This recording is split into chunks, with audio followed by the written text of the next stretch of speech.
How you guys doing? This is Grizzly Mike. I am doing a quick video today. I recently went out and bought a couple new fishing poles. Um, I have been using Zebco's, Shakespeare's, and other kind of cheaper poles for a long time. I bought a couple of really nice fishing poles, like from Bass Pro Shop and stuff. But I'm going to talk about one thing that I can't stand.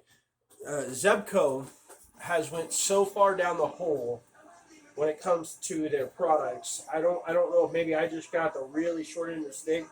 I just bought this new one called the Crappie Fighter. Overall it looks like a nice pole. It's a 6 foot tall or a 6 foot pole. It's got a nice little measuring stick over here on this side for you and all that. It came with a closed face under reel. I don't know what the technical name for it, but you just lift up the little lever there for the flip. Um, we took it to a small pond to try it out shortly after we bought it, and it worked. It felt great. It felt really, really great. And then the second day I went out, and when I pushed the lever in, it felt weird, but it casted, and then I reeled it in, and then after a minute of trying to reel, I noticed I wasn't getting the line in, and I didn't understand what happened. So I was like, okay. So I cut the line, I hand reeled in the line, took my lure off, all that. And then they had one of those little bucket things that you put your line in that they can dispose of it for you at the park. And, but I was like, okay. So I got home, took it apart, cleaned it, put it back together, and it still wouldn't do it. So then I had to really try to look at what happened. The lever, when you had it, has this little itty bitty tiny piece of plastic on the end that is supposed to release the bell to make it cast. That little piece of plastic was so shitty that it broke off and basically made the reel null and void. And instead of taking the time and just like finding a piece of plastic and melting it to it or putting hot, I was so pissed off I just literally took the reel off, threw it away.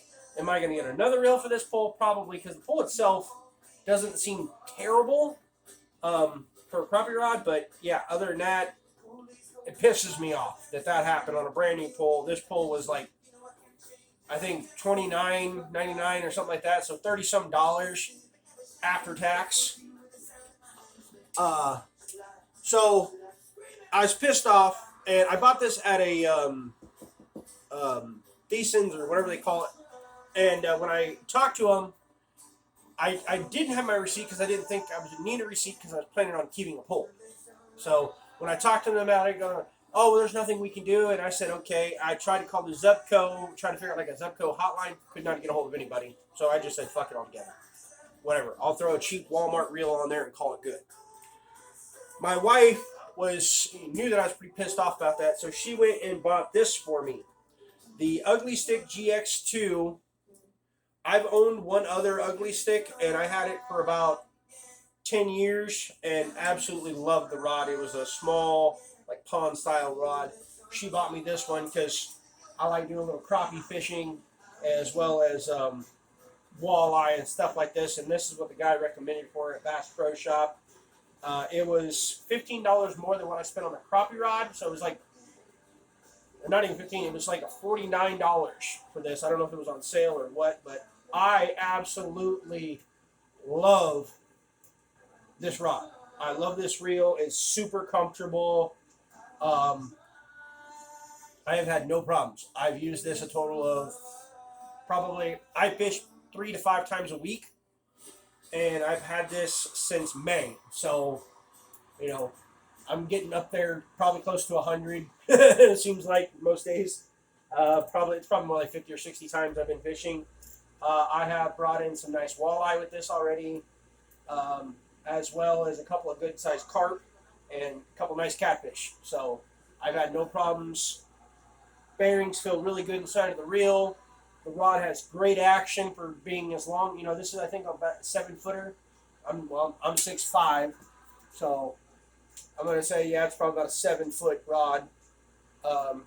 But I absolutely love this. So this is my opinion. As far as from what I got to say, I'm staying away from Zebco unless they can prove something to me otherwise, and I'm going back to Shakespeare. So I already told my wife I want to replace all my fishing rods and go to the Ugly Stik. So, thanks guys for watching. Hope you liked and find some of this interesting. And I will do another updated video on this once I do a little bit more fun stuff. I'm going to do a couple torture tests. Maybe I'll do it actually on the video. And I got a couple of buddies that want to do some big cat fishing, and I'm going to see how this thing holds up to 50, 60 pounder. So, thanks guys for watching. Have a great day. Bye.